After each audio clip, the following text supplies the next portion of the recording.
Welcome to Rajeshwari kitchen.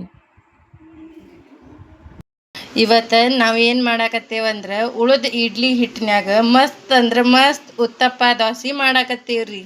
ಅದಕ್ಕೆ ಏನೇನು ಬೇಕಂದ್ರೆ ಉಳ್ಳಾಗಡ್ಡಿ, ಕರಿಬೇವು, ಮೆಣಸಿನ್ಕಾಯಿ, ಬೆಳ್ಳುಳ್ಳಿ, ಜೀರಿಗೆ, ಕೊತ್ತಂಬರಿ, ಅರಿಶಿನ ಮತ್ತು ಉಪ್ಪು ಬೇಕ್ರಿ. ಇವೆಲ್ಲ ಇಂಗ್ರೀಡಿಯೆಂಟ್ಸ್ನ ಮತ್ತು ಉಳ್ಳಾಗಡ್ಡಿ ಮತ್ತು ಬೆಳ್ಳುಳ್ಳಿ ಸುಲದ ಇವೆಲ್ಲ ಐಟಮ್ಸ್ನು ಜಾರಿಗೆ ಹಾಕ್ಕೊಂಡು ನುಣ್ಣಗೆ ಪೇಸ್ಟ್ ಮಾಡ್ಕೊರಿ.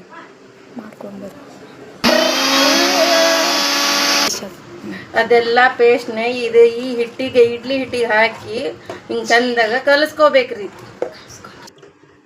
ಈ ಕಲಸಿದ ಹಿಟ್ಟಿಗೆ ಸ್ವಲ್ಪ ಜೀರಿಗೆ ಹಾಕ್ಕೊಂಡು ಚಂದಾಗ ಕಲಿಸ್ಕೊರಿ. ಈ ಹಿಟ್ಟನ್ನ ಕಲಿಸ್ಕೊಳ್ಳುವಾಗ ಸ್ವಲ್ಪ ಮೈದಾ ಹಿಟ್ಟನ್ನು ಹಾಕ್ಬೇಕ್ರಿ, ಅಂದ್ರೆ ಕ್ರಿಸ್ಪಿ ಬರ್ತಾವ್ರಿ ದೋಸೆ. ಮಸ್ತ್ ಅಂದ್ರೆ ಮಸ್ತ್ ಕ್ರಿಸ್ಪಿ ಬರ್ತಾವ್ರಿ. ಈಗ ನೋಡ್ರಿ ಹಂಚ್ ಕಾದೈತಿ. ಈಗ ಲೋ ಫ್ಲೇಮ್ನಾಗ ಇಟ್ಕೊಂಡು ದೋಸೆ ಹಾಕೋಣಂತ ಬರ್ರಿ. ಹಿಂಗ ತೆಳ್ಳಗ ತೀಡ್ಕೋಬೇಕ್ರಿ.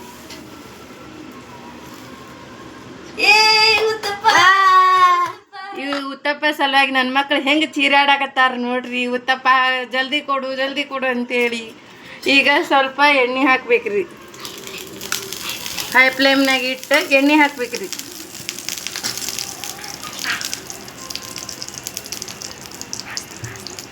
ನೋಡ್ರಿ ವಾಸನೆ ಅಂತೂ ಘಮ ಘಮ ಅನ್ನಕತ್ತೈತಿ. ಉತ್ತಪ್ಪ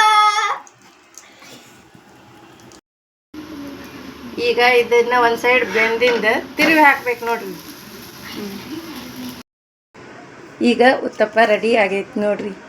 ಕ್ರಿಸ್ಪಿ ಅಂದ್ರೆ ಕ್ರಿಸ್ಪಿ ಆಗೈತ್ರಿ. ಇದನ್ನ ಚಟ್ನಿ ಜೊತೆನೂ ತಿನ್ಬೋದ್ರಿ, ಇಲ್ಲ ಶೇಂಗಾ ಚಟ್ನಿ ಜೊತೆನೂ ತಿನ್ಬೋದ್ರಿ, ಇಲ್ಲ ಅಂದ್ರೆ ಸಾಂಬಾರ್ ಜೊತೆನೂ ತಿನ್ಬೋದ್ರಿ.